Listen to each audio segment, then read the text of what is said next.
അത് കറക്റ്റായിട്ട് ഈ പറയുന്ന പോലെ എന്തെങ്കിലും ഹെൽത്ത് കോൺഷ്യസ് ആയി ഹെൽത്ത് വൈസ് എന്തെങ്കിലും പ്രശ്നമുള്ളവരാണെങ്കിൽ ഞാൻ എപ്പോഴും പറയാറുള്ള കാര്യമാണ് ദൈവത്തെ ഓർത്ത് ഒരു ഡോക്ടറിനെ കൺസൾട്ട് ചെയ്ത് മാത്രമേ ഈ സാധനങ്ങൾ കൺസൾട്ട് അല്ല ഞാൻ എപ്പോഴും പറയും എന്തെങ്കിലും ഹെൽത്ത് ഇഷ്യൂസ് ഉള്ളവരാണെങ്കിൽ അത് ഏത് ഇൻഫ്ലുവൻസർ ആണെങ്കിലും ഒരു സാധനവും തേക്കുകയും ചെയ്യരുത് കഴിക്കുകയും ചെയ്യരുത്. അത് വേറെ ഒന്നും കൊണ്ടല്ല, അത് പിന്നീട് എന്തെങ്കിലും പ്രശ്നമായിട്ടൊക്കെ വരാൻ ചാൻസ്. ഏറ്റവും മുമ്പന്തി നിൽക്കുന്ന മേക്കപ്പ് ബ്രാൻഡ്സുകൾ, സ്കിൻ കെയർ ബ്രാൻഡ്സുകൾ, ഹെയർ ആക്സസറീസ് മുതൽ എല്ലാം ഞാനിവിടെ ഇംപ്ലിമെന്റ് ചെയ്യാൻ ശ്രമിച്ചു. അതുപോലെ ജ്വല്ലറീസ്. അപ്പോൾ വൺ സ്റ്റോപ്പ് സൊല്യൂഷൻ എന്നുള്ള രീതിയിലാണ് ഞാനിവിടെ സെറ്റ് ചെയ്തത്. അവിടെ വരുന്ന കസ്റ്റമേഴ്സ് എല്ലാം ചൂസീവ് ആണ്. ഞാൻ അത്രയും യൂസ് ചെയ്ത് അത്രയും എഫക്റ്റീവ് ആവണമെന്ന് തോന്നുന്ന സാധനങ്ങൾ മാത്രമേ ഉള്ളൂ. ചിലപ്പോൾ ബ്രാൻഡ്സിൽ നിന്നൊക്കെ ഞാൻ ഒരു മാസമൊക്കെ ഗ്യാപ്പ് എടുത്തിട്ടായിരിക്കും ഞാൻ ചിലപ്പോൾ വീഡിയോ ചെയ്യുന്നത്. അത് വേറെ ഒന്നുമില്ല, അതാ നമ്മളാ ബ്രാൻഡ്സിന് കൊടുക്കുന്ന സാധനം. അല്ലെങ്കിൽ വലിയ ദോഷമില്ലാത്ത ഇപ്പം ഡ്രസ്സൊക്കെ ആണെങ്കിൽ നമുക്ക് അപ്പം തന്നെ ഇട്ടിട്ട് നമുക്ക് ചെയ്ത് കൊടുക്കാവുന്നുള്ളൂ. അതാണ് ഞാൻ ബാക്കിയുള്ള ഒരു 10% സാധനങ്ങളെന്ന് പറയുന്നത്. പിന്നെ അഫ്കോഴ്സ് ലാലേട്ടൻ എന്ന് പറയുമ്പോൾ മുണ്ടും ഷർട്ടും, ആ ഒരു കറുത്ത ഷർട്ടും മുണ്ടും, പിന്നെ മീശയും പിരിച്ചു വരണം. ഓൾവേസ് ദാറ്റ് നമ്മുടെ നരസിംഹം ആ സമയത്തേക്ക് ഒരു ഇടയ്ക്ക് ഇന്നലെ ഈ ശബരിമലയിൽ പോയ 2016 പോയ ഒരു ഫോട്ടോ ഉണ്ടായിരുന്നു. മീശയൊക്കെ ഇങ്ങനെ പിരിച്ചു വെച്ച് പുള്ളി ബ്ലാക്കും ഇട്ട് ഒരു വല്ലാത്തൊരു ഫോട്ടോ ആയിരുന്നു. അവര് 4 പേർക്കും 4 സ്റ്റൈലിംഗുമാണ്.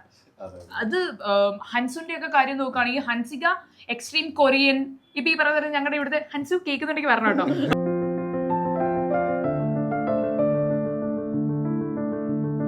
പാർവതിയുടെ പറഞ്ഞ പോലെ ഫോട്ടോഷൂട്ടിന്റെ കാര്യം ഭയങ്കര രസമുള്ള ഫോട്ടോ. ഇൻസ്റ്റയിലൊരു ഒരു വെസ്റ്റേൺ സ്റ്റൈലിലൊരു എന്താ പറയാ ഒരു വെസ്റ്റേൺ ഡ്രാമ ഇൻ സെൻസ് ഒരു സംഭവമാണ് ഞാൻ കണ്ടിരുന്നത്. ഭയങ്കര ആ ഒരു വളരെ അടുക്കും ചിട്ടയിലാണ് ഓരോ കാര്യങ്ങളും. ബിസിനസിന്റെ കാര്യം മാത്രമല്ല, ആ ഇൻസ്റ്റയുടെ കാര്യം. ഇൻസ്റ്റ ഹാൻഡിൽ ചെയ്യുന്ന ഒരു ടീമിനെ ഏൽപ്പിച്ചു. പക്ഷെ എനിക്കൊരു ചില സാധനങ്ങൾ ഇങ്ങനെ ഒരു ഞാൻ കുറച്ച് പെർഫെക്ഷനിസ്റ്റ് ആണ്. ചില സാധനങ്ങൾ എനിക്ക് അങ്ങനെ തന്നെ വേണം എന്ന് ആഗ്രഹിക്കുന്ന ഒരാളാണ് ഞാൻ. ഇപ്പം ബ്യൂട്ടി ഇൻഡസ്ട്രിയിൽ ഇപ്പം ആദ്യമായിട്ടല്ല ശരൺ വരുന്നത്. ശരൺ നേരത്തെ മാഗ്ന കോസ്മെറ്റിക്സ് എങ്ങനെ പോകുന്നു? നല്ല രീതിയിൽ പോകുന്നുണ്ട്. ട്രിവാൻഡ്രത്ത് അത്യാവശ്യം നല്ലൊരു പേരായി കഴിഞ്ഞു, നല്ല രീതിയിൽ പോകുന്നുണ്ട്. ഇപ്പം കോസ്മെറ്റിക് ഐറ്റംസിനെ സംബന്ധിച്ചിടത്തോളം നമുക്ക് ഒരുപാട് നെഗറ്റീവ് വരാൻ സാധ്യതയുള്ള. കാരണം ഇപ്പൊ തന്നെ ആൾക്കാർ കോൺഷ്യസ് ആണ് അതിനെക്കുറിച്ച്. പാരഫിന്റെ കാര്യത്തിലാണെങ്കിലും ഒക്കെ കോൺഷ്യസ് ആണ്. എല്ലാ അതിന്റെ ഇൻഗ്രീഡിയൻസും കണ്ടൊക്കെ നേരത്തെ അപേക്ഷിച്ച് വളരെ നല്ല രീതിയിൽ ആൾക്കാർ വരുന്ന എല്ലാ കസ്റ്റമറും അവരൊക്കെ റെഫർ ചെയ്തിട്ട് തന്നെയാണ് വരുന്നത്. ഈവൻ ഞാൻ ഈ ഫീൽഡിലോട്ട് ഇറങ്ങുമ്പോൾ എനിക്ക് ആകെ അറിയാന്നുള്ള ഒരു ബ്രാൻഡ് എന്ന് പറയുന്ന കുട്ടിക്കൂറ പൗഡറാണ്. പിന്നെ ഞാൻ സെൽഫായിട്ട് അപ്ഡേറ്റഡ് ആയി. എനിക്ക് ഇങ്ങനെ ഒരു കൺസെപ്റ്റ് എനിക്ക് കിട്ടി. ഇങ്ങനെ ഒരു മൾട്ടി ബ്രാൻഡ് കോസ്മെറ്റിക് ഷോറൂം എന്ന് പറയുന്ന കൺസെപ്റ്റ് എന്റെ മനസ്സിൽ വന്നു. അത് ചെയ്യാം, ഇംപ്ലിമെന്റ് ചെയ്യാന്ന് വെച്ചു. പിന്നെ ഏറ്റവും മുമ്പന്തി നിൽക്കുന്ന മേക്കപ്പ് ബ്രാൻഡ്സുകൾ, സ്കിൻ കെയർ ബ്രാൻഡ്സുകൾ, ഹെയർ ആക്സസറീസ് മുതൽ എല്ലാം ഞാനിവിടെ ഇംപ്ലിമെന്റ് ചെയ്യാൻ ശ്രമിച്ചു. അതുപോലെ ജ്വല്ലറീസ്. അപ്പോൾ വൺ സ്റ്റോപ്പ് സൊല്യൂഷൻ എന്നുള്ള രീതിയിലാണ് ഞാനിവിടെ സെറ്റ് ചെയ്തത്. അവിടെ വരുന്ന കസ്റ്റമേഴ്സ് എല്ലാം ചൂസീവ് ആണ്. അവർക്കറിയാം അതിൽ പാരബനുള്ള ഷാമ്പു ഏതാണ്, സൾഫേറ്റ് ഉള്ള ഷാമ്പു ഏതാണ്. അവരെല്ലാം നോട്ട് ചെയ്തിട്ടാണ് നമ്മുടെ അടുത്ത് വന്ന് ചോദിക്കുന്നത്. നമ്മുടെ ഷോപ്പിൽ ബ്യൂട്ടി അഡ്വൈസേഴ്സ് ഉണ്ട്, അവർ പറഞ്ഞു കൊടുക്കുന്നുമുണ്ട്. പിന്നെ അവർക്ക് വരുന്ന കസ്റ്റമേഴ്സിന് ഓൾമോസ്റ്റ് അറിയാം. പിന്നെ അറിഞ്ഞുകൂടാത്തവർക്ക് നമ്മളവിടെ എല്ലായിടത്തും അങ്ങനെ ഒരു ഞാൻ അടുത്ത സമയത്ത് ഒരു സംഭവം വാങ്ങിയപ്പോഴത്തേക്കും പാരഫിനുള്ള സാധനം തന്നെയാണ്. അതൊരു വലിയ ബ്രാൻഡായിരുന്നു, പക്ഷെ അതിനകത്ത് പാരഫിൻ ഉണ്ടായിരുന്നു. അപ്പൊ അങ്ങനെ എല്ലാ സ്ഥലങ്ങളിൽ നിന്നും അങ്ങനെ ഇങ്ങനൊരു ഹെൽപ്പ് അവിടെ നിന്ന് കിട്ടുന്നു. കൂടാതെ നമ്മളെ സലൂൺസിന് നമ്മളെ ട്രിവാൻഡ്രത്തുള്ള ഓൾമോസ്റ്റ് എല്ലാ സലൂൺസ് നമ്മൾ സപ്ലൈ ചെയ്യുന്നുണ്ട്. നമ്മുടെ പ്രോഡക്റ്റ് ആണ് സലൂണുകാർ യൂസ് ചെയ്യുന്നതൊക്കെ. ഏത് ഐറ്റം ആണ് ഇപ്പൊ നമുക്ക് ഹെയർ കെയർ ഐറ്റം ആണോ, സ്കിൻ കെയർ ഐറ്റം ആണോ, ഏതാണ് കൂടുതൽ നന്നായി മൂവ് ചെയ്യുന്നത്? എല്ലാം മൂവ് ചെയ്യുന്നുണ്ട്. ഹെയർ കെയർ, സ്കിൻ കെയർ 100ഓളം ബ്രാൻഡ്സ് ഇന്ന് അവൈലബിൾ ആണ് മാഗ്മയിൽ. അത് കൊണ്ടുവരാൻ പറ്റി തന്നെ എൻ്റെ വലിയൊരു അഡ്വാൻറ്റേജ് ആയിട്ട് എടുക്കുന്നു. നമ്മുടെ അത് അപ്ഡേറ്റഡ് ആയിരുന്നുകൊണ്ടാണ് നമുക്കത് മാർക്കറ്റിൽ എത്തിക്കാൻ പറ്റിയത്. പുതിയ ബ്രാൻഡുകളും. അപ്പോൾ അതിൻ്റെയും ഒരു കാര്യം എന്ന് വെച്ച് കഴിഞ്ഞാൽ അതിനൊരു നെക്സ്റ്റ് സ്റ്റേജ് ഉണ്ട്, ഒരു മാനുഫാക്ചറിങ് എന്നൊക്കെ ഉള്ള സ്റ്റേജ് ഉണ്ട്. അത്തരം കോൺസെപ്റ്റിലൊക്കെ പോകാനായിട്ടൊക്കെ ഉള്ള ഇല്ല അങ്ങനെ ബ്രാൻഡുകൾ പറ്റി തന്നെ മുമ്പോട്ട്. കാരണം ആൾക്കാരുടെ മൈൻഡിൽ ഓരോ ബ്രാൻഡ്, ഇപ്പൊ പാറു ഒരു ബ്രാൻഡ് യൂസ് ചെയ്യുകയാണെന്നുണ്ടെങ്കിൽ പാറു അത് യൂസ് ചെയ്യും. പുതിയൊരു പ്രോഡക്റ്റ് കൊടുക്കുകയാണെന്നുണ്ടെങ്കിൽ അവർ ചിലപ്പോൾ കംഫർട്ടബിൾ ആവൂല. പിന്നെ അതൊക്കെ ഇത്തിരി സ്ട്രഗ്ലിംഗ് ആയിരിക്കും. നമ്മളൊരു പുതിയ പ്രോഡക്റ്റ് മാർക്കറ്റിൽ ഇംപ്ലിമെന്റ് ചെയ്ത് പിന്നെ അത് കൊണ്ടുവരാനൊക്കെ ആയിട്ട് ഭയങ്കര സ്ട്രഗ്ലിംഗ് ആണ്. പെട്ടെന്നൊന്നും ആൾക്കാർ അക്സെപ്റ്റ് ചെയ്ത് വരത്തില്ല. പഴയ പോലെ അല്ല, ഒരുപാട് പേര് ഇപ്പം കൂടുതലും സ്കിൻ കെയറിലേക്കാണ് വന്നുകൊണ്ടിരിക്കുന്നത്. അപ്പം അവരുടെ സ്കിൻ മാക്സിമം ഹെൽത്തി ആയിട്ട് വെക്കുക. ഈവൻ ഒരു പിമ്പിൾ വരുമ്പോൾ പോലും പണ്ടൊക്കെ അങ്ങ് നമ്മൾ ചുമ്മാ വിടുന്ന സാധനം ഇപ്പം എല്ലാവരും ഭയങ്കര കോൺഷ്യസ് ആയി കറക്റ്റായിട്ട് ഡോക്ടറെ അടുത്ത് പോവുക. ഈവൻ എൻ്റെ ഹസ്ബൻഡ് വരെ ഞാനിപ്പം കറക്റ്റായിട്ട് വരെ മോയ്സ്ചറൈസർ ഓരോന്ന് പഠിപ്പിച്ച് കൊടുത്തിട്ടുണ്ട്. ഇപ്പം പുള്ളി റീസെൻ്റ് ആയിട്ട് അത് വീണ്ടും സ്റ്റാർട്ട് ചെയ്തത്. അപ്പം എല്ലാവരും ഇപ്പം എനിക്കൊന്നും ഒരുപാട് പേര് ഇപ്പം പണ്ട് പെൺകുട്ടികൾ മാത്രം ചെയ്തുകൊണ്ട് ഇപ്പം ആണെങ്കിലും കറക്റ്റായിട്ട് ചെയ്യുന്നുണ്ട്. ഞാൻ സൺക്രീം ഇടാതെ ഞാൻ പുറത്തിറങ്ങാറില്ല. മനസ്സിലായില്ലേ, സ്കിൻ ഡാമേജ് കാര്യങ്ങൾ ഇതൊക്കെ ഞാനും ഈ ഇതിലോട്ട് വന്നപ്പോഴാണ് എനിക്ക് മനസ്സിലായത്. പിന്നെ എന്നെ അറിയാവുന്നവർക്കും ഞാനത് പറഞ്ഞു കൊടുക്കാറുണ്ട്. നേരത്തെ ഇത് ഒരു സ്ത്രീകളുടെ മാത്രം ഒരു മേഖലയാണ് ഈ മേക്കപ്പ് എന്ന രീതിയിൽ, ഇപ്പം പുരുഷന്മാരും അത്യാവശ്യം ചെയ്യാറുണ്ട്. അപ്പം ഈ നേരത്തെ ഗ്ലൂട്ടാത്തയോണ്ട് ഒരു ആഡൊക്കെ ചെയ്തിട്ടുണ്ട്. ഒരുപാട് ആൾക്കാർ ഗ്ലൂട്ടാത്തയനും ഒക്കെ വാങ്ങി. ആക്ച്വലി ഇത് നമുക്ക് ചില ഏരിയകളിൽ നിന്നൊക്കെ വരുന്നൊരു അഭിപ്രായം എന്ന് പറഞ്ഞാൽ ഹെൽത്തിന് ഡാമേജ് ഉണ്ടാക്കും എന്നൊക്കെ പറയുന്നുണ്ട്. അതെങ്ങനെയാ?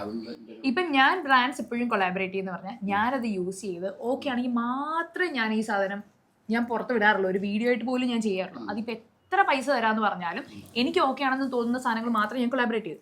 രണ്ടാമത്തെ കാര്യം, ഒരു ഡോക്ടറിനെ കൺസൾട്ട് ചെയ്തിട്ടായിരിക്കും ഞാൻ ഈ സാധനങ്ങൾ ചെയ്യുന്നത്.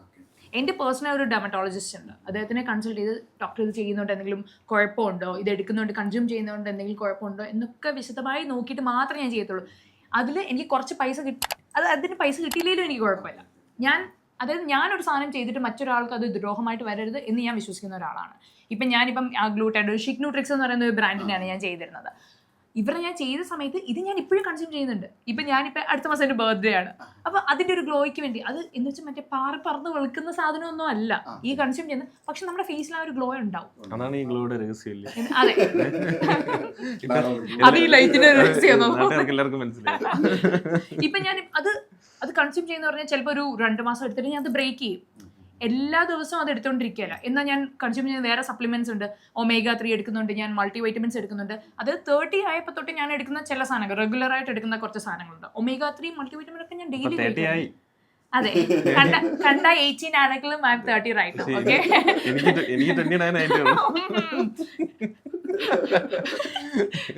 ഓക്കെ. അപ്പം ഈ പറയുന്നത് അത് ചിലവരത് യൂസ് ചെയ്യാതെ പറയുമ്പോൾ എനിക്കൊരു ബുദ്ധിമുട്ടുണ്ട്. പിന്നെ അത് പറഞ്ഞു പോട്ടെ എന്നതേ നമുക്ക് പറയാൻ പറ്റത്തുള്ളൂ. പിന്നെ ഈ ഗ്ലൂട്ടാത്തിയോൺ എന്ന് പറയുന്ന സാധനം ഈ വെളുക്കുക എന്നൊരു സാധനം മാത്രമല്ല,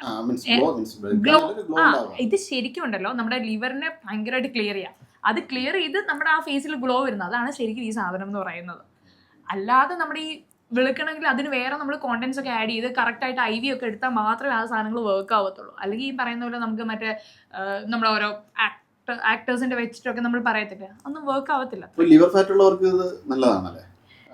അത് കറക്റ്റായിട്ട് ഈ പറയുന്ന പോലെ എന്തെങ്കിലും ഹെൽത്ത് കോൺഷ്യസ് ആയി ഹെൽത്ത് വൈസ് എന്തെങ്കിലും പ്രശ്നമുള്ളവരാണെങ്കിൽ ഞാൻ എപ്പോഴും പറയാറുള്ള കാര്യമാണ്, ദൈവത്തെ ഓർത്ത് ഒരു ഡോക്ടറിനെ കൺസൾട്ട് ചെയ്ത് മാത്രമേ ഈ സാധനങ്ങൾ കൺസ്യൂം ചെയ്യൂ. അല്ല, ഞാൻ എപ്പോഴും പറയും, എന്തെങ്കിലും ഹെൽത്ത് ഇഷ്യൂസ് ഉള്ളവരാണെങ്കിൽ അത് ഏത് ഇൻഫ്ലുവൻസ് പറയുകയാണെങ്കിലും ഒരു സാധനവും തേക്കുകയും ചെയ്യരുത്, കഴിക്കുകയും ചെയ്യരുത്.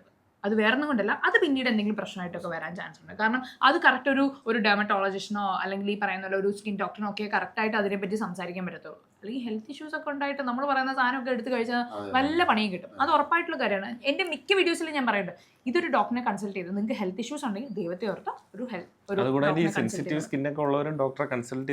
മാത്രം. അതെ, എനിക്ക് പേഴ്സണലി ചോദിക്കാറുണ്ട്, ഇപ്പം പിമ്പിൾസ് ഒക്കെ ചേച്ചി ഈ പിമ്പിൾസിന്റെ ഈ സാധനം ദൈവത്തെ ഓർത്ത് ഡോക്ടറിനെ കൺസൾട്ട് ചെയ്തിട്ട് മാത്രമേ ഈ നമ്മളടുത്ത് അവിടെ ഒന്ന് ചോദിക്കാറുള്ള കസ്റ്റമർ നമ്മൾ ഡോക്ടറെ കാണാനാ പറയുന്നത്, നമ്മളായിട്ടൊന്നും ഇത് പറയത്തില്ല. കാരണം അത് ചിലപ്പോൾ അത് നമ്മൾ ചെയ്യുന്നൊരു ദ്രോഹമായിരിക്കും. നമ്മൾ ഇത്രയും ഞാൻ വിശ്വസിക്കുന്നുണ്ട്, ഞാൻ ഇത്രയും നാളും ബിൽഡ് ചെയ്ത ഒരു പ്രൊഫൈലുണ്ട്. എൻ്റെ ഒരു പാർവതി കൃഷ്ണ എന്ന് പറയുന്ന എൻ്റെ ഒരു ഇൻസ്റ്റാഗ്രാം പേജിൽ ഞാൻ ഇട്ടേക്കുന്ന ഓൾമോസ്റ്റ് 90% സാധനങ്ങൾ എന്ന് പറയുന്നത് 90 to 95% സാധനങ്ങൾ എന്ന് പറയുന്നത് ഞാൻ അത്രയും യൂസ് ചെയ്ത് അത്രയും എഫക്റ്റീവ് ആവണമെന്ന് തോന്നുന്ന സാധനങ്ങൾ മാത്രമേ ഉള്ളൂ. ചിലപ്പോൾ ബ്രാൻഡ്സിൽ നിന്നൊക്കെ ഞാൻ ഒരു മാസമൊക്കെ ഗ്യാപ്പ് എടുത്തിട്ടായിരിക്കും ഞാൻ ചിലപ്പോൾ വീഡിയോ ചെയ്യുന്നത്. അത് വേറെ ഒന്നുമില്ല, അത് നമ്മൾ ആ ബ്രാൻഡ്സിന് കൊടുക്കുന്ന സാധനം. അല്ലെങ്കിൽ വലിയ ദോഷമില്ലാത്ത ഇപ്പോൾ ഡ്രസ്സൊക്കെ ആണെങ്കിൽ നമുക്ക് അപ്പം തന്നെ ഇട്ടിട്ട് നമുക്ക് ചെയ്ത് കൊടുക്കാവുന്നുള്ളൂ. അതാണ് ബാക്കിയുള്ള ഒരു 10% സാധനങ്ങൾ എന്ന് പറയുന്നത്. ഓർണമെന്റ്സ് ആണെങ്കിൽ നമുക്ക് കുഴപ്പമില്ല, അപ്പം തന്നെ നമുക്ക് ക്വാളിറ്റി ഏകദേശം ഇപ്പോൾ കുറേ സാധനം നമ്മൾ ഇങ്ങനെ യൂസ് ചെയ്യുന്നുണ്ടല്ലോ, കാണുമ്പോൾ നമുക്ക് മനസ്സിലായി നല്ലതാണോ ചീത്തയാണോ എന്നുള്ള കാര്യങ്ങളൊക്കെ. ഞാനൊരു കുറച്ച് സ്റ്റാർസിന് റാൻഡം ആയിട്ട് പറയാം. അവര് ഏത് ഡ്രസ്സിലാണ് ഏറ്റവും ഭംഗിയായിട്ട് ഏത് ഡ്രസ്സിലാണ്? നമുക്ക് മലയാളത്തിൽ നിന്ന് തന്നെ പറയാം. ഞാൻ ഹാർഡ്കോർ മോഹൻലാൽ ഫാൻ എന്നതിൽ അത് മോഹൻലാൽ.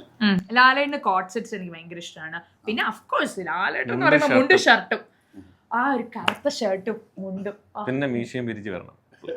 ഓൾവേസ് ദാറ്റ് നമ്മുടെ നരസിംഹം ആ സമയത്തേക്ക് ഒരു ഇന്നലെ ഫോട്ടോയില് ഈ ശബരിമലയിൽ പോയ 2016 പോയ ഒരു ഫോട്ടോ ഉണ്ടായിരുന്നു. മീശയൊക്കെ ഇങ്ങനെ പിരിച്ചു വെച്ച് പുള്ളി ബ്ലാക്കും ഇട്ട് ഒരു വല്ലാത്തൊരു ഫോട്ടോ ആയിരുന്നു. ഇപ്പം വെസ്റ്റേണിലേക്ക് വരുമ്പോൾ എനിക്കിപ്പോ എല്ലാരും വെസ്റ്റേണിലെ ഓർക്കാൻ പറ്റുന്ന ഇപ്പൊ അതുകൊണ്ട് വെസ്റ്റേൺ നോക്കുകയാണെങ്കിൽ അദ്ദേഹം ഇപ്പം കോട്ട് സെറ്റ് ഭയങ്കര രസമായിട്ട് അത് ഇടാറുണ്ട്. പിന്നെ ഈ ഭയങ്കര പാറ്റേൺ, അതായത് മിനിമൽ ആയിട്ടുള്ള ഒരു ഷർട്ടിൽ ഒരു ചെറിയ പ്രിന്റ് ഉള്ള ഒരു ഷോർട്സ് ഒക്കെ ഇടാറുണ്ട്.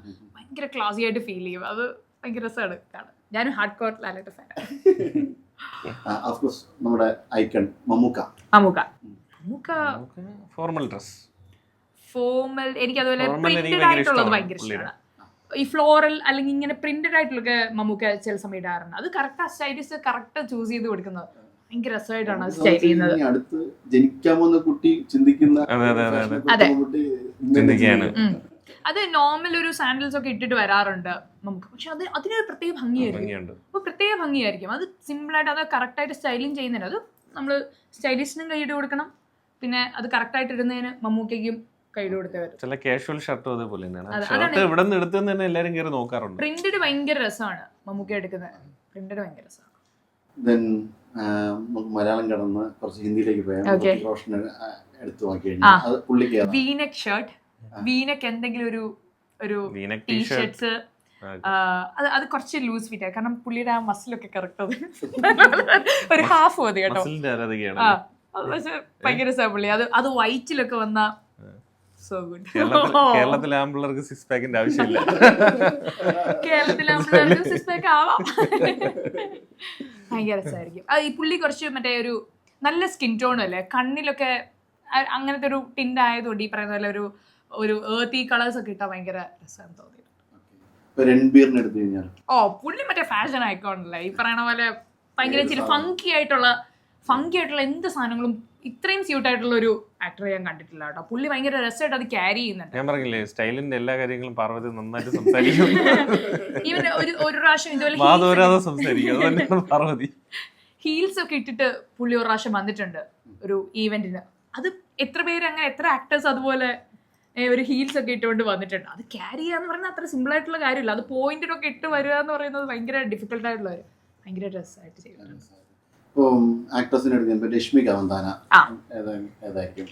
രശ്മിക ഇറ്റ്സ് ലൈക്ക് പുള്ളിക്കാരിയും ഇതുപോലെ നല്ലൊരു ക്യാരി ചെയ്യാറുണ്ട്. പക്ഷെ എനിക്ക് തോന്നുന്നു സാരി കുറച്ചുകൂടെ നന്നായിട്ട് സ്യൂട്ട് ചെയ്യാറുണ്ട്. സ്ലീവ്ലെസ് ബ്ലൗസ് ആൻഡ് വിത്ത് ഒരു സാരിയും കൂടെ പോയാൽ ഭയങ്കര സാരി. അതും സിമ്പിൾ ആയിട്ടുള്ള ഭയങ്കര ഗോഡി പിടിച്ച സാരികളൊന്നും അല്ല, പക്ഷെ സിമ്പിൾ ആയിട്ടുള്ള മിനിമൽ ആയിട്ടുള്ള എന്തെങ്കിലും എലമെന്റ്സ് ഒക്കെ ഇട്ടിട്ട് ചെയ്താൽ നല്ലതായിരിക്കും. ഒരു സ്റ്റേറ്റ്മെന്റ്, ഒരു ഇയർ റിങ്, അതുപോലെ നല്ലൊരു റിങ്, അത് ഭയങ്കര രസമായിരിക്കും. വീണ്ടും മലയാളത്തിലേക്ക് പൃഥ്വിരാജിനെ നമുക്ക് ഏത് ഇതിലായിരിക്കും? രാജുവിന്റെ നല്ല ഫിസിക്കാണ്. അപ്പൊ ഈ പറയുന്ന പോലെ കുർത്താസ് ഭയങ്കരമായിട്ട് ചേരും. ഇപ്പം പുള്ളി ഒരു പ്രാവശ്യം ഒരു ബ്ലാക്ക് ഒരു കുർത്ത ഇട്ടിട്ടുണ്ടായിരുന്നു ഒരു ഈവെന്റിനുണ്ട്. പക്ഷെ അത് ഭയങ്കര ഭംഗിയായിരുന്നു. ഇത്രയും ഭംഗി ആ ഒരു കറുത്ത ഡ്രസ്സിന് ഞാൻ കണ്ടിട്ടുണ്ടായിരുന്നില്ല. അത് ഭയങ്കര രസമായിട്ട് പുള്ളി അത് ക്യാരി. കറക്റ്റ് പുള്ളി ഒരു ബോളിവുഡ് ആക്ടറിനെ പോലായിരുന്നു ആ സമയത്ത് ഇരുന്നത്. ആ ഫിസിക് മെയിൻറ്റെയിൻ ചെയ്യുന്നതുകൊണ്ട് തന്നെ എനിക്ക് മുണ്ടും ഷർട്ടിനെക്കാട്ടി പുള്ളി കുറച്ചുകൂടി ഇങ്ങനത്തെ കാഷ്വൽസും കുറച്ച് ഫോർമൽസ് ഒക്കെ ഇടുന്ന ഭയങ്കര രസമാണ്. അത് നമ്മുടെ കോൾ കേസ് എന്ന് പറഞ്ഞൊരു സിനിമയിൽ മറ്റേ പോലീസ് വെയർ ഇടുന്നുണ്ട്. അതിൽ കറക്റ്റ് അദ്ദേഹത്തിന് മറ്റേ വയറൊക്കെ മറ്റേ ഫ്ലാറ്റ് ആയിട്ട് പോയതാണ്. ഞങ്ങൾ ഫുൾ മറ്റേ ഇങ്ങനെ വയറിൽ നോക്കിയിരിക്കും. എന്ത് രസമല്ലേ കാണാൻ.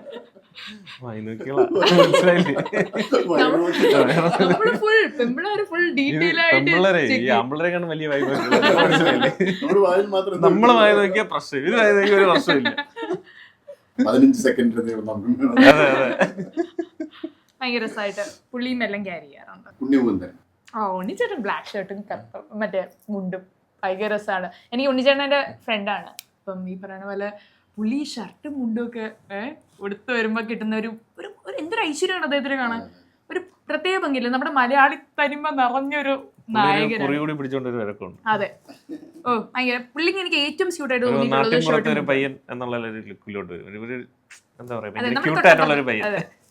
ഷർട്ടും മുണ്ടും.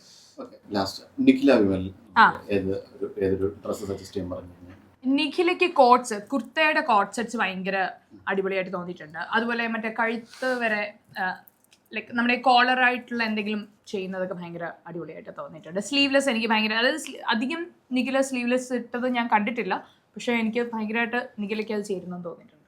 ഈ ഫാഷൻ സെൻസിൽ ഇപ്പം മലയാളത്തിൽ ഏറ്റവും നന്നായിട്ട് ഇഷ്ടപ്പെട്ടിട്ടുള്ള, ഏറ്റവും നന്നായി ചെയ്യുന്ന തോന്നിയൊരു ആക്ട്രസ് ആരാണ്?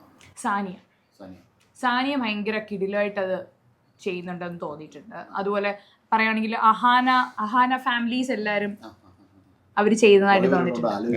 അതെ അതെ. കാരണം അത് അവര് 4 പേർക്കും 4 സ്റ്റൈലിങ്ങുമാണ്. അത് ഹൻസുന്റെ ഒക്കെ കാര്യം നോക്കുകയാണെങ്കിൽ ഹൻസിക എക്സ്ട്രീം കൊറിയൻ ഇപ്പൊ ഈ പറഞ്ഞ ഞങ്ങളുടെ ഇവിടുത്തെ ഹൻസു കേൾക്കുന്നുണ്ടെങ്കിൽ പറഞ്ഞു കേട്ടോ. ഓക്കെ, ഹൻസിയയ്ക്ക് പറ്റിയ കുറേ സാധനങ്ങൾ എനിക്ക് തോന്നുന്നു കൂടുതലും ഇവിടുണ്ട്. ഇഷാനി നോക്കുകയാണെങ്കിൽ കൂടുതലും ഞാൻ കുറച്ചുകൂടെ ഒരു കാഷ്വൽ വെയർസിലാണ് കണ്ടേക്കുന്നത്. ദിയ നോക്കുകയാണെങ്കിൽ ഈ പറയുന്ന പോലെ എന്തും പുള്ളിക്കാരുടെ കംഫർട്ട് സോൺ എന്താണോ അത് വെച്ചിട്ടിരുന്ന ഒരാളാണ്. അഹാന പ്രോപ്പർ ഒക്കേഷനിൽ എന്താണ് വേണ്ടത് സാരി എടുത്ത ഭയങ്കര രസമായിരിക്കും. പക്ഷെ എനിക്ക് അഹാനയുടെ കുറച്ചുകൂടെ വെസ്റ്റേൺ വെയർ ആണ് കൂടുതൽ താല്പര്യം. ഭയങ്കര ഭയങ്കര ഭയങ്കര ഭംഗിയുള്ള ആൾക്കാർ. ഇത്ര ഭംഗി ദൈവം എല്ലാവർക്കും കൂടെ ഒരു കുടുംബത്തിൽ എല്ലാവർക്കും കൂടെ എങ്ങനെ കൊടുത്തു. അതുകൊണ്ട് തന്നെ ആഹാന ഇപ്പൊ ജോലൈനൊക്കെ ക്ലിയർ ചെയ്തിട്ടുണ്ട്. ഇപ്പൊ കണ്ട പണ്ട് നിങ്ങൾ ആണുങ്ങൾ ഈ ജോലൈനൊക്കെ ശ്രദ്ധിക്കുമായിരുന്നോ? നമ്മള് പെൺകുട്ടികൾ ഈ പറയുന്ന പോലെ ഒരു ഇപ്പൊ ജോലൈൻ ഭയങ്കര ട്രെൻഡാണ്. മാക്സിമം അത് എങ്ങനെ കൊണ്ടുവരാൻ പറ്റും എന്നുള്ള കാര്യം. ഞാൻ അതിനിടയ്ക്ക് പോയി ഞാൻ ഫേസ് യോഗ ഞാൻ ടീച്ചർ കോഴ്സ് ചെയ്തു. ഇൻ ബിറ്റ്വീൻ ഇത് ഞാൻ ചെയ്തു. അപ്പൊ അത് ഞാൻ ക്ലാസ് എടുക്കുന്നുണ്ട് ക്ലയൻസിന്. അത് തന്നെ അത് ഈ പറയുന്ന പോലെ എന്റെ ഭയങ്കര ബൾക്കി ആയിട്ടുള്ള ഒരു ഫേസ് ആയിരുന്നു. അപ്പം സ്ക്രീനിൽ വരുന്ന സമയത്ത് ഞാൻ മറ്റേ എന്റെ ഫേസ് ഭയങ്കര വലുതായിട്ടായിരുന്നു ഇരിക്കുന്നത്. അപ്പൊ അതിന് മാക്സിമം ഈ ജോലൈനൊക്കെ അത് കുറെ ഉണ്ട്. ഗുവാഷ ഉണ്ട്, കൻസാവാൻഡ് ഉണ്ട്, ജെയ്ഡ് റോളർ ഉണ്ട്, അതിന്റെ മെഷീൻസ് ഉണ്ട്.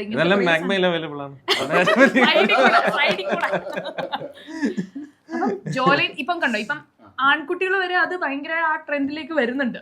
ഈ പറയണ പോലെ ജോലൈൻ ഒക്കെ ഭയങ്കര ഒരു എല്ലാവർക്കും ഇഷ്ടപ്പെട്ട ഒരു സാധനമായിട്ട് മാറി. ഞാൻ മാക്സിമം ഈ ഇപ്പൊ ചെറിയൊരു കവളുണ്ട്, ഇനി അത് കുറച്ചെടുക്കാനുള്ള ഒരു ശ്രമത്തിൽ ഞാൻ ഫേസ് സ്റ്റാർട്ട് ചെയ്തു. എന്റെ കുട്ടിയാണ് ഇപ്പം, എന്റെ ക്ലൈന്റ് ആണ്. അവന്റെ അമ്മയും ചെയ്യുന്നുണ്ട്. ശരണും അമ്മയും എന്റെ ക്ലാസ്സിലാണ്. എനിക്കത് ആഗ്രഹിച്ച് ഞാൻ പോയി ടീച്ചർ കോഴ്സ് ചെയ്തൊരു സാധനമായിരുന്നു ഫേസ് യോഗ ഇൻ ബിറ്റ്വീൻ. അതും ചെയ്യുന്നുണ്ട്. ഇനി ഒരു അപ്കമിങ് ഇതിലേക്ക് വരുമ്പോഴത്തേക്കും മെയിലിന്റെ ആണ് ഇനി വരുന്നതെന്ന് പറഞ്ഞു. അതൊരു ഇതിന്റെ ഒരു മാർക്കറ്റിംഗ് സൈഡ് ഉണ്ട്. പറഞ്ഞു വരുമ്പോഴത്തേക്ക് മാർക്കറ്റിംഗ് കിങ്ങിനെയാണ് ഉദ്ഘാടനത്തിന് തന്നെ ചേട്ടൻ്റെ ഒരു മാർക്കറ്റിംഗ് ടാലന്റിനെ കുറിച്ച് എന്താണ് പറയാനുള്ളത്? പുള്ളി ഇൻ ദ സെൻസ് ഒരു വളരെ ചെറിയൊരു സംഭവമാണെങ്കിൽ പുള്ളി വളരെ നന്നായി മാർക്കറ്റ് ചെയ്യും. വളരെ ക്ലിയർ കട്ടായിട്ട് സംസാരിക്കും. ആൾക്കാർ മനസ്സിൽ കയറി പറ്റാൻ പറ്റുന്ന ഒരാളാണ്. എങ്ങനെ ധ്യാൻ ചേട്ടനെ മെയിൻ ആയിട്ട് വിളിക്കുന്ന കാര്യം, ഞങ്ങളുടെ ആദ്യത്തെ ഒരു ഡിസ്കഷനിൽ ഈ പറയുന്നവരെ നമ്മൾക്ക് തന്നെ ഭയങ്കര ലിമിറ്റഡ്, കാരണം ചെറിയൊരു സ്പേസ് അല്ലേ. അപ്പം ഇവിടെയൊക്കെ എങ്ങനെ നമ്മൾ വലിയ വലിയ സെലിബ്രിറ്റീസിനെ വിളിക്കുക എന്നുള്ളൊരു ഇതുണ്ടായിരുന്നു. അത് നമ്മുടെ ഉള്ളിലൊരു തോട്ട് പ്രോസസ് ആണ്. ഇപ്പം നമ്മളാണെങ്കിലും ഇപ്പം എവിടെയെങ്കിലും ഉദ്ഘാടനം പോകുന്നിട്ട് നമ്മളിങ്ങനെ ചിന്തിക്കുമല്ലോ, ചെറിയ സ്പേസ് ആണെങ്കിലും. പക്ഷെ ഞാൻ പൊതുവെ ഉദ്ഘാടനം ചെയ്യുന്ന പോകുന്നതൊക്കെ കുറവാട്ടോ. അങ്ങനെ വിളിക്കാൻ ഞങ്ങൾക്ക് ഒരു ബുദ്ധിമുട്ടൊക്കെ ഉണ്ടായിരുന്നു. ബട്ട് സ്റ്റിൽ നമ്മളെ ബ്ലെസ് ചെയ്യുന്ന ഒരാൾ വരണം എന്നുള്ളത് നമുക്കുണ്ടായിരുന്നു. അപ്പോൾ കറക്റ്റ് ഇങ്ങനെ നമ്മുടെ ഒരു ഫ്രണ്ട് പറഞ്ഞു, ധ്യാൻ ചേട്ടന് ഇപ്പം ഷൂട്ടിൻ്റെ ആവശ്യത്തിനായിട്ടൊക്കെ ആള് ഇവിടെ ട്രിവാൻഡ്രത്ത് വന്നിട്ടുണ്ട്. പിന്നെ അദ്ദേഹത്തിൻ്റെ ഫ്ലാറ്റും തൊട്ടടുത്താണ്. ഫ്രീ ആയിട്ടിരിക്കുന്ന 1-2 ദിവസം ഫ്രീ ഉണ്ടെന്ന് ഇങ്ങനെ പറഞ്ഞു. കറക്റ്റ് ഞാൻ വിളിച്ചു, ധ്യാൻ ചേട്ടാ എന്തോ പറഞ്ഞു, ഇങ്ങനെ ഞങ്ങളൊരു ചെറിയ ഷോപ്പ് സ്റ്റാർട്ട് ചെയ്യുന്നുണ്ട്. വലിയ സംഭവമൊന്നുമില്ല, ഒരു കുഞ്ഞു സ്ഥാപനമാണ്. അപ്പം ധ്യാൻ ചേട്ടൻ വന്നൊന്ന് ഇനോഗ്രേറ്റ് ചെയ്ത് തരാൻ പറ്റുമോ എന്ന് ചോദിച്ചാൽ ഒരു മടിയും കൂടാതെ അദ്ദേഹം വരിക. ഞങ്ങൾക്ക് ഇപ്പോഴും ധ്യാൻ ചേട്ടനല്ലേ നമ്മുടെ കട ഇനോഗ്രേറ്റ് ചെയ്ത്. What he's A star. പുള്ളി വന്നിട്ട് നമ്മുടെ ഈ ഒരു ചെറിയൊരു സ്ഥാപനം നമുക്ക് ഇനോഗ്രേറ്റ് ചെയ്ത് നമ്മളെ ബ്ലെസ് ചെയ്തു പോവുക, അതാണ് മെയിൻ കാര്യം. അങ്ങനെ ഒരാൾ വന്നിട്ട് നമുക്ക് ചെയ്തു തരുമ്പോൾ കിട്ടുന്ന ഒരു പോസിറ്റിവിറ്റി ഉണ്ട്. അതിപ്പം ഒരു വലിയ വലിയ ഏത് സൂപ്പർ സ്റ്റാർസോ അല്ലെങ്കിൽ ഈ പറയുന്ന പോലെ ഈ പറയുന്ന പോലെ ഒരുപാട് ഇനോഗ്രേഷൻ സ്റ്റാർസ് ഒക്കെ ഉണ്ടല്ലോ. അപ്പം അങ്ങനെ ഒരാൾ വരാതെ നമ്മളെ ബ്ലെസ് ചെയ്യുന്ന ഒരാൾ വരണം എന്ന് നമുക്കുണ്ടായിരുന്നു. വളരെ ഭയങ്കര ഡെമോക്രാറ്റിക് ആണെന്ന് തോന്നിയിട്ടുണ്ട്. ഇന്നാള് വേറെ ഒരു സ്റ്റാറും സമ്മതിക്കില്ല ഒരു റിവ്യൂവറിന്റെ കൂടെ ഇന്റർവ്യൂ ചെയ്യാൻ വേണ്ടി. അശ്വന്ത് ഗോകുവായിട്ടൊക്കെ ഇരുന്നിട്ട് ഭയങ്കര സിമ്പിളായിട്ട്. അതെ, അദ്ദേഹത്തിന്റെ സിംപ്ലിസിറ്റിയും അദ്ദേഹം ആ ഒരു ജെന്യുവനായിട്ട് നിൽക്കുന്നതും തന്നെയാണ് അദ്ദേഹത്തിന്റെ വിജയത്തിന്റെ രഹസ്യം. അതിപ്പോ അത് അപ്പാർട്ട് ഫ്രം സിനിമ നോക്കുകയാണെങ്കിൽ ഇൻ പേഴ്സൺ എല്ലാവർക്കും ഇഷ്ടമുണ്ട്. ഉദ്ഘാടനവും വലിയ തമാശയായിരുന്നു. നമ്മൾ അങ്ങോട്ട് തിരിച്ചിങ്ങോട്ട് ട്രോളുന്നു, പുള്ളിക്കാരി ഒരു സൈഡിൽ നിന്ന് ഡയലോഗ് അടിക്കുന്നു, ഞാൻ അടുത്ത സൈഡിൽ നിന്ന് പറയുന്നു, പുള്ളി തിരിച്ചതിന് കൗണ്ടർ ചെയ്യുന്നു. അത് നമുക്ക് ഒരാളോട് സംസാരിക്കാൻ പറ്റുക എന്ന് പറയുന്നത് തന്നെ വലിയൊരു കാര്യമാണ്. എന്തായാലും thank you so much Dhyan ചേട്ടാ. ഇപ്പോഴും നമ്മൾ ഇടയ്ക്കിടയ്ക്ക് ഞങ്ങള് ചെയ്തുകൊണ്ടിരിക്കുകയാണ്. അതേതോ അവിടെയാണ് എന്റെ നമ്മൾ ഇത്രയും കാര്യങ്ങൾ ഇങ്ങനെ പറഞ്ഞു പോയി. അപ്പം നമുക്കൊരു മുന്നോട്ട് പോകുന്നതിൻ്റെ നെക്സ്റ്റ് സ്റ്റെപ്പ് എന്ന നിലയിൽ നമ്മുടെ അടുത്തൊരു മാനുഫാക്ചറിങ്ങിനെ കുറിച്ചൊക്കെ ചിന്തിക്കുന്നു എന്ന് പറഞ്ഞു. ബാക്കിയുള്ള എല്ലാ കാര്യങ്ങളും പറഞ്ഞു. ഇനി ഒരു 6 month എന്തൊക്കെയാണ് നമ്മുടെ മാർക്കറ്റിംഗ് സ്ട്രാറ്റജി എങ്ങനെയാണ്? മാർക്കറ്റിംഗ് ഈ പറയുന്ന പോലെ സോഷ്യൽ മീഡിയ ആണ് നമ്മുടെ ഏറ്റവും വലിയ പ്ലാറ്റ്ഫോം എന്ന് പറയുന്നത്. നമുക്കറിയാവുന്ന കാര്യമാണ്. പണ്ടൊക്കെ എല്ലാവരും ഭയങ്കര കാശ് കൊടുത്തൊക്കെ അഡ്വർടൈസ്മെന്റ് ചെയ്യുന്നത് ഇപ്പം ഇൻഫ്ലുവൻസേഴ്സിനെ വെച്ചിട്ട് ചെയ്യുക എന്നൊരു കാര്യമാണ്. ഇപ്പം മാക്സിമം എന്നെ കൊണ്ട് പറ്റാവുന്ന രീതിയിൽ ഞാൻ ചെയ്യാൻ ശ്രമിക്കുന്നുണ്ട്. അപ്പം ശരണിന്റെ മാക്സിമം ബ്രാൻഡ് ആൾക്കാരിലോട്ട് എത്തിക്കുക എന്നുള്ളതാണ്. കേരളം മാത്രമല്ല, കേരളത്തിന് പുറത്തുള്ള ആൾക്കാരിലോട്ട് മാക്സിമം ബ്രാൻഡ് എത്തിക്കുക, അതിലൂടെ ബ്രാൻഡ് എസ്റ്റാബ്ലിഷ് ചെയ്യുന്നുള്ളതാണ് നമ്മൾ മെയിനായിട്ട് ഫോക്കസ് ചെയ്യുന്ന ഒരു കാര്യം. ഞങ്ങൾക്ക് ഇത് എത്തണമെന്ന് ആഗ്രഹമുണ്ട് ചേട്ടാ. കാരണം മെയിൻ കാര്യം എന്ന് പറഞ്ഞാൽ ഞങ്ങൾക്ക് ഇവിടുത്തെ ആ ഒരു ഓരോ സാധനങ്ങളെ പറ്റിയുള്ള ക്വാളിറ്റിയുടെ ഞങ്ങൾക്ക് ഒരു ഇതുണ്ട്. അപ്പൊ നമ്മുടെ ആളുകൾ അതിടണം, നമ്മുടെ ആൾക്കാർ ഇങ്ങനത്തെ സ്റ്റൈലൊക്കെ ഇട്ട് ചെത്തി നടക്കണം എന്നൊരു ആഗ്രഹം. ഒരുപാട് വില കൊടുത്താണ് വേറെ പലയിടത്തും പോയി അവര് സാധനങ്ങൾ മേടിക്കുന്നത്. അതിൽ ചീപ്പായിട്ടുള്ള വിലയ്ക്ക് നമുക്ക് നമ്മുടെ ഒരു ബ്രാൻഡിൽ നമുക്ക് കൊടുക്കാൻ പറ്റുക തന്നെയാണ് നമ്മുടെ ഏറ്റവും വലിയ ലക്ഷ്യം എന്ന് പറയുന്നത്. കാരണം അഫോർഡബിൾ ആയിട്ട് നല്ല സാധനങ്ങൾ കിട്ടുന്നത് വളരെയധികം കുറവാണ്. ഇപ്പം അഫോർഡബിൾ ആയിട്ട് കിട്ടുന്ന സ്ഥലത്ത് ആ മെറ്റീരിയൽ ക്വാളിറ്റി എത്ര നല്ലതാണെന്ന് നമുക്ക് പറയാൻ പറ്റത്തില്ല. പക്ഷെ ഞങ്ങൾക്ക് ഉറപ്പായിട്ട് പറയുന്ന കാര്യമാണ്, വർഷയിലെ ഓരോ മെറ്റീരിയൽ ഞങ്ങൾ അത്രയും പിക്ക് ചെയ്തെടുത്ത സാധനങ്ങളാണ് ഓരോരോ സാധനങ്ങൾ. അപ്പം സമയമെടുത്ത് ഞങ്ങൾ പിക്ക് ചെയ്തു. അതിൽ ഓരോന്നും ഞങ്ങൾ ഇങ്ങനെ പിക്ക് ചെയ്തു. ഇതിന് വേറെ ഞാൻ പറയുന്നില്ല, വേറെ ഒരു പീസോ കാര്യങ്ങളോ ഒന്നുമില്ല. ഇങ്ങനെ ഓരോന്ന് മെറ്റീരിയലും നോക്കി ഓരോ ക്വാളിറ്റി നോക്കി നമ്മൾ പിക്ക് ചെയ്തു. നിങ്ങൾക്ക് ഏത് ഒക്കേഷൻസിന് വേണമെങ്കിലും അവർക്ക് അത് യൂസ് ചെയ്യാം. ഇപ്പൊ പാർട്ടി ആണെങ്കിൽ പാർട്ടി, ബീച്ച് ആണെങ്കിൽ ബീച്ച്, ഏത് ഒക്കേഷൻസ് വേണമെങ്കിലും അവർക്ക് ഇവിടെ വന്ന് അവരുടെ മെറ്റീരിയൽ അവർക്ക് ഇവിടെ ഒന്ന് സെലക്ട് ചെയ്ത് പോകും. ബിസിനസ് എന്ന് പറയുമ്പോൾ ഒരു സൊല്യൂഷൻ ഉണ്ടാവും, ഒരു കോസ് ഉണ്ടാവും, ഡിമാൻഡ് ഉണ്ടാവും. ആ സംഭവം പൂർണ്ണമായിട്ടും സാറ്റിസ്ഫൈ ആണ്. ഇപ്പം നമ്മുടെ നാട്ടിൽ അങ്ങനെ ഒരു ഗ്യാപ്പ് ഉണ്ട്, വൈഡ് ഗ്യാപ്പ്. ആ ഗ്യാപ്പിനെ ഫില്ല് ചെയ്യാൻ കണക്കിനുള്ള ഒരു സംഭവം കൊടുക്കും എന്നുള്ളതാണ്. അതെ, ഇപ്പം ഞങ്ങളത് സ്റ്റാർട്ട് ചെയ്തു എന്നത് തന്നെയാണ്. കാരണം ഞാൻ പറഞ്ഞില്ല, ഓരോ കസ്റ്റമേഴ്സും അവർ ഇറങ്ങുമ്പോൾ കിട്ടുന്ന ഒരു സാറ്റിസ്ഫാക്ഷൻ ഉണ്ട്. അവർ ഓരോരുത്തരും വീട് ചെന്ന് ഉടനെ പിക്ചേഴ്സ് അയച്ചിട്ടുണ്ട്. കാരണം അവർക്ക് നമുക്ക് എപ്പോഴാണ് നമ്മളൊരു ഫോട്ടോ അയക്കുക, നമ്മളെ എത്രയും ബെസ്റ്റ് ആയിട്ട് കാണുന്ന സമയത്തായിരിക്കും നമ്മൾ ഒരാൾക്ക് ഫോട്ടോ അയച്ചു കൊടുക്കുന്നതോ അല്ലെങ്കിൽ നമ്മുടെ പേജിൽ നമുക്ക് അയച്ചു തരുന്നോ. കാരണം ഇൻ പേഴ്സൺ നമ്മുടെ എല്ലാവരും നമ്മുടെ ഫ്രണ്ട്സ് ഒന്നും അല്ലല്ലോ. ഇപ്പം അവർ ഇൻസ്റ്റഗ്രാം പേജിലൊക്കെ അവരിങ്ങനെ ഇൻ പേഴ്സൺ അയച്ചു തരുന്നുണ്ട്. അത് നമുക്ക് ഭയങ്കര സന്തോഷമാണ്. കാരണം ഈവൻ നമുക്ക് രാജസ്ഥാനിൽ നിന്ന് വരെ ഓർഡർ വന്നു. ഇൻ 3 days നമുക്ക് രാജസ്ഥാനിൽ നിന്ന് വരെ ഓർഡർ വന്നു. അപ്പൊ അതിൽ നിന്ന് മനസ്സിലാവുന്ന കാര്യം, രാജസ്ഥാൻ എന്നൊക്കെ പറയുന്നത് അത്രയും വൈഡ് വെറൈറ്റി ഓഫ് ക്ലോത്തിങ് കിട്ടുന്ന സ്ഥലമായിട്ട് പോലും നമ്മുടേത് അവർക്ക് ഇഷ്ടപ്പെട്ടു, അല്ലെങ്കിൽ നമ്മളോടുള്ള ഒരു ട്രസ്റ്റ് ഉണ്ട്. ആ ബ്രാൻഡിന്റെ ട്രസ്റ്റ് ഞങ്ങൾ കീപ്പ് ചെയ്യും എന്നുള്ളത് ഞങ്ങൾ. നമുക്കിപ്പോ ഇന്ത്യയിൽ നോക്കിയാണെങ്കിൽ ഒരുപാട് സ്ഥലം, ഇപ്പം ലുധിയാന ആണെങ്കിൽ തിരുപ്പൂർ ആണെങ്കിൽ ഒരുപാട് ഡ്രസ്സ് നമുക്ക് അവൈലബിൾ ആണ്. കോടികൾ ഉണ്ടാക്കുന്ന ആൾക്കാരുണ്ട്. പക്ഷെ ഈ ബ്രാൻഡിന്റെ എണ്ണമാണ്, ആ ബ്രാൻഡിന്റെ സെൻസ് ഒരു കോൺഫിഡൻസ്. അവിടെ നിന്ന് കിട്ടുന്നതൊക്കെ ഇന്ത്യൻ മെയ്ഡ് ആണ്. നമ്മളത് ഇവിടെ ഒന്നും ഇന്ത്യൻ, നമ്മൾ ആദ്യമേ പറഞ്ഞില്ലേ 90% ഇമ്പോർട്ടഡ് ആണ്. നമുക്ക് ഇവിടെ ഇന്ത്യൻ മാനുഫാക്ചറിങ് ഒക്കെ ഒരു brand in the sense develop ചെയ്യാൻ വേണ്ടിയിട്ട് പലരും ഒരു ശ്രമം നടത്തുന്നില്ല എന്നുള്ളതാണ് നമ്മുടെ മാർക്കറ്റിന്റെ ഏറ്റവും വലിയ അതൊരു പോരായ്മ നികത്താനാണ് ബ്രാൻഡിങ് കൊണ്ടുവരുന്നത്. പിന്നെ നമുക്ക് എടുത്തു പറയാതിരിക്കാൻ നിവർത്തിയില്ല. നമുക്ക് ഒരുപാട് തരത്തിലുള്ള ഒരു സ്ട്രഗിൾ കൂടെ, ഫെമിനിസം ഉൾപ്പെടെയുള്ള കാര്യങ്ങൾ. പക്ഷെ ഒരു ഓൺട്രോപ്രണറായിട്ടൊരു ലേഡീസ് കടന്നു വരുമ്പോഴൊക്കെയാണ് അതിൻ്റെ ഒരു ആ ഫെമിനിസം എന്താ, ബ്ലാക്ക് ഫെമിനിസം, റാഡിക്കൽ ഫെമിനിസം, ഇങ്ങനെ ഒരുപാട് ഫെമിനിസം കടന്നു പോയിട്ടുണ്ടെങ്കിലും നമ്മളൊരു ഡ്രാസ്റ്റിക് ചേഞ്ച് വരുന്നത് ഒരു റൂളേഴ്സ് ആയിട്ടും അല്ലെങ്കിൽ ഓൺട്രോപ്രണേഴ്സ് ആ ഒരു ഇതിൽ എന്ത് പറയുന്നു, ഒരു അഭിമാനബോധം. Seriously I am very proud about myself. ഞാൻ പറയുന്നത് കോന്നി എന്ന് പറയുന്ന ഒരു ഗ്രാമത്തിലുണ്ടായിരുന്ന ഒരാളാണ് ഞാൻ. അവിടെ നിന്ന് ഞാൻ എഞ്ചിനീയറിംഗ് പഠിക്കുന്നു, ഇന്റീരിയർ ചെയ്യുന്നു, അതിനിടയ്ക്ക് ഞാനിപ്പോൾ ഫേസ് യോഗ ചെയ്യുന്നു. എനിക്ക് എല്ലാ വർഷം പുതിയ കാര്യങ്ങൾ പഠിക്കണം എന്നുണ്ട്. ആൻഡ് എൻ്റെ ഉള്ളിൽ എന്തൊക്കെ സാധനങ്ങളുണ്ട് എന്നുള്ളതിൽ എനിക്കൊരു ധാരണയുണ്ട്. അതിൽ മാക്സിമം എന്നെക്കൊണ്ട് ചെയ്യാൻ പറ്റുന്ന അത്രയും ഞാൻ കഷ്ടപ്പെടും. ഞാൻ അത്യാവശ്യം ഹാർഡ് വർക്ക് ചെയ്യുന്ന ഒരാളാണ്. ഞാൻ കുറച്ച് വർക്ക് ഹോളിക് ആവുന്ന സമയത്ത് ചിലപ്പോൾ ആഹാരം പോലും ഞാൻ വേണ്ടാന്ന് വെക്കാറുണ്ട്. അത് വേറെ ഒന്നും ഞാൻ മറന്നുപോകും. ഞാൻ ആഹാരം എന്നെ വഴക്കുറയും. ഞാൻ സമയത്തിന് ആഹാരം കഴിക്കുന്നില്ല പുള്ളിക്കാരി. അപ്പോ ഈ പറഞ്ഞ എന്നെ വഴക്ക് പറയാറുണ്ട്. ഈ പറഞ്ഞ നീ ആഹാരം കഴിക്കാതൊന്നും ചെയ്യുന്നത്, അത് ഞാൻ മറന്നു പോകുന്നുണ്ട്. ഞാൻ മനഃപൂർവ്വം കഴിക്കാതിരിക്കുന്നതൊന്നുമല്ല. ഞാൻ ചില സമയം എനിക്കത് അത്രയും നമുക്കത് നേടിയെടുക്കാനുള്ള ഒരു സാധനം ഉണ്ടല്ലോ. എനിക്ക് തോന്നുന്നത് അത് മെയിൻ സപ്പോർട്ട് എൻ്റെ ഫാമിലിയുടെ ഇതുള്ളതുകൊണ്ടാണ്. കാരണം അത് വീട്ടിൽ ഹസ്ബൻഡ് കുഞ്ഞിനെ ഇപ്പം ഞങ്ങളതൊരു ബാലൻസിലാണ്. ഞാനും ഹസ്ബൻഡും കുഞ്ഞുമാണ് വീട്ടിലുള്ളത്. അപ്പോൾ ഈ പറയുന്ന പോലെ പുള്ളിക്ക് വർക്കുള്ള സമയത്ത് ഞാൻ വീട്ടിൽ പോയി നിൽക്കും, എനിക്ക് വർക്കുള്ള സമയത്ത് പുള്ളി കുഞ്ഞിനെ നോക്കും. ഞങ്ങളപ്പം ഒരു മ്യൂച്വൽ അണ്ടർസ്റ്റാൻഡിങ്ങിൽ ആ മ്യൂച്വൽ റെസ്പെക്റ്റോടെയാണ് പോകുന്നത്. അതിൻ്റെ കൂട്ടത്തിൽ ഇപ്പം എന്തെങ്കിലും ഒരു ആവശ്യം ഞങ്ങൾക്ക് രണ്ടുപേർക്കും വർക്ക് ഉണ്ടെങ്കിൽ ഈ പറയുന്ന പോലെ ബാലുണ്ട്, അച്ഛനും അമ്മയും എൻ്റെ അമ്മയുണ്ട്. എൻ്റെ അച്ഛൻ കഴിഞ്ഞ വർഷമാണ് മറ്റേ പുള്ളി ഉണ്ടാകുന്ന ഇപ്പോൾ ഏറ്റവും കൂടുതൽ പ്രൗഡായിട്ട് തോന്നുന്നത്. കാരണം എല്ലാ കാര്യങ്ങളിലും എന്നെ ഏറ്റവും കൂടുതൽ സപ്പോർട്ട് ചെയ്തിട്ടുള്ള എൻ്റെ അച്ഛനായിരുന്നു. അമ്മയ്ക്ക് ഇങ്ങനത്തെ കാര്യങ്ങളൊന്നും വലിയ ഇൻട്രസ്റ്റ് ഇല്ലായിരുന്നു. പുള്ളിക്കാർക്ക് കൂടുതൽ ഈ പറഞ്ഞാൽ ഞാൻ പഠിച്ചൊരു ജോലി നേടണം എന്നൊരു കാര്യം മാത്രമേ ഉണ്ടായിരുന്നു. പക്ഷേ എൻ്റെ കോകരിക്കുലർ ആക്ടിവിറ്റീസിലൊക്കെ എന്നെ ഏറ്റവും കൂടുതൽ സപ്പോർട്ട് ചെയ്തത് എൻ്റെ അച്ഛനാണ്. എനിക്ക് ഉറപ്പുണ്ട് ഇപ്പോഴും പുള്ളി എന്നെ പറ്റി ആലോചിക്കുമ്പോൾ ഭയങ്കര പ്രൗഡായിരിക്കും എന്നുള്ളത്. അച്ഛനെ വല്ലാണ്ട് മിസ് ചെയ്യുന്നുണ്ടല്ലേ? പിന്നെ ഉറപ്പായിട്ടും. അച്ഛനെ പറ്റി പറയുമ്പോൾ കണ്ണ് നിറയാറുണ്ട്. എൻ്റെ അച്ഛനും മരിച്ചിട്ട് ഏകദേശം 1.5 വർഷമേ ആയുള്ളൂ. അച്ഛൻ ലാസ്റ്റ് ഓഗസ്റ്റ് ആണ് മരിക്കുന്നത്. പക്ഷെ അവസാന നിമിഷം വരെയും പുള്ളിയെ മറ്റേ ഇങ്ങനെ പൊന്നുപോലെ. എനിക്ക് തോന്നുന്നു നമ്മളെല്ലാവരെയും റോൾ മോഡൽസ് എന്നൊക്കെ പറഞ്ഞ അച്ഛൻ ഒക്കെ തന്നെ ആയിരിക്കും. അച്ഛനെ കണ്ടു തന്നെയാണ് നമ്മൾ അതുപോലെ ആകാനായിട്ട് ശ്രമിക്കുന്നതും മുമ്പോട്ട് വരുന്നതും ഒക്കെ. എനിക്ക് റോൾ മോഡൽ അല്ലെങ്കിലും ഈ പറയുന്ന പോലെ അച്ഛന്റെ സപ്പോർട്ട് ഭയങ്കരമായിരുന്നു. കാരണം ബാക്കി ഒരു കാര്യങ്ങളിലും ഈ പറഞ്ഞ എന്നെ ഇത്രയും സപ്പോർട്ട് ചെയ്ത ഒരാൾ എന്റെ ഫാമിലി പോലും ഉണ്ടായിട്ടില്ല. മിസ് ചെയ്ത് ഓൺട്രപ്രണർ ആവാൻ വേണ്ടിട്ട് ഹെൽപ്പ് ചെയ്യാം, നമ്മുടെ നാട്ടിലെ ജോലിക്കാരാക്കാൻ വേണ്ടിയിട്ടാണ്. പക്ഷെ എന്നെ സംബന്ധിച്ചും അങ്ങനെ അച്ഛനാണ്, അച്ഛൻ തന്നെയാണ്. പിന്നെ ഞാൻ ഇവിടെ വന്നിരിക്കുന്നതും അച്ഛൻ കാരണം തന്നെയാണ്. അച്ഛൻ തന്നെയാണ് എന്റെ എല്ലാ സപ്പോർട്ടും. ലാസ്റ്റ് മിനിറ്റിലേക്ക് ഈ പറയുന്ന പോലെ എല്ലാ സ്റ്റോക്കും നമ്മൾ കൊണ്ടുവച്ചത് സാറിന്റെ വീട്ടിലായിരുന്നു. രാവും പകലും ഇല്ലാതെ ഞങ്ങളെല്ലാം അവിടെ പറ്റി കയറി ഇറങ്ങാൻ പറയാണ്ടിരിക്കാൻ പറ്റത്തില്ല. അമ്മയാണെങ്കിലും ശരി ഒരു പരാതി ഇല്ലാതെ ഉണ്ടല്ലോ നമുക്ക് എല്ലാ ആഹാരവും ഉണ്ടാക്കി തന്ന്.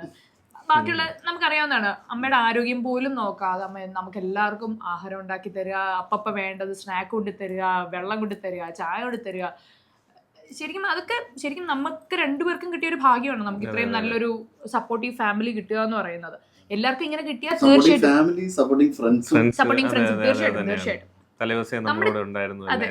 ചുറ്റുമുള്ളതെല്ലാം ഭയങ്കര ഒരു പോസിറ്റീവ് ഫീൽ കിട്ടുന്നുണ്ട്. എസ്പെഷ്യലി നമുക്ക് ഇതിനകത്ത് വന്ന് കയറുമ്പം നമ്മുടെ ഒരു സ്ഥാപനത്തിൽ നമ്മൾ വന്ന് കയറുമ്പോൾ കിട്ടുന്ന ഒരു പോസിറ്റിവിറ്റി ഉണ്ടല്ലോ, അത് ഭയങ്കരമാണ്. നമുക്ക് മനസ്സിൽ സന്തോഷം ഉണ്ടെങ്കിൽ നമുക്ക് തീർച്ചയായിട്ടും. എന്തായാലും എല്ലാവിധ ആശംസകളും. വളരെ നല്ല രീതിയിൽ പോട്ടെ. മനസ്സ് പോലെ തന്നെ നിങ്ങളുടെ ഫ്രണ്ട്സ് പോലെ തന്നെ നിങ്ങളുടെ ചുറ്റുമുള്ളവർ പറഞ്ഞ ഇതെല്ലായിടത്തും എത്താൻ കഴിയട്ടെ. വളരെ സെൻസേഷണൽ ആയിട്ട് പോകാൻ പറ്റട്ടെ. നിങ്ങളുടെ ചാനലിനും എല്ലാവിധ ആശംസകളും. ആൻഡ് ഇനോഗ്രേഷൻ ഡേയിലും ഉണ്ടായിരുന്നു. Thank you so much for coming. And ട്രിവാൻഡ്രത്തുള്ളവരാണെങ്കിൽ പ്ലീസ് ടു വിസിറ്റ് പാർഷ. ആൻഡ് ലോകത്ത് എവിടെ ഉള്ളവർക്കാണെങ്കിലും നിങ്ങൾക്ക് പർച്ചേസ് ചെയ്യാവുന്നതാണ്. നമ്മൾ വരും ദിവസങ്ങളിൽ എന്തായാലും ഇൻസ്റ്റാഗ്രാമിലൊക്കെ ഓരോരോ വീഡിയോസ് ഫോട്ടോസ് ഒക്കെ ഇടുന്നതായിരിക്കും. ആൻഡ് ട്രിവാൻഡ്രത്തുള്ളവരാണെങ്കിൽ ഇൻസ്റ്റാഗ്രാം പേജ് ഫോളോ ചെയ്തിരുന്ന എല്ലാ അപ്ഡേറ്റ്സും നിങ്ങൾക്ക് അപ്പോൾ അറിയാൻ പറ്റും. Okay. And thank you so much. Thank you.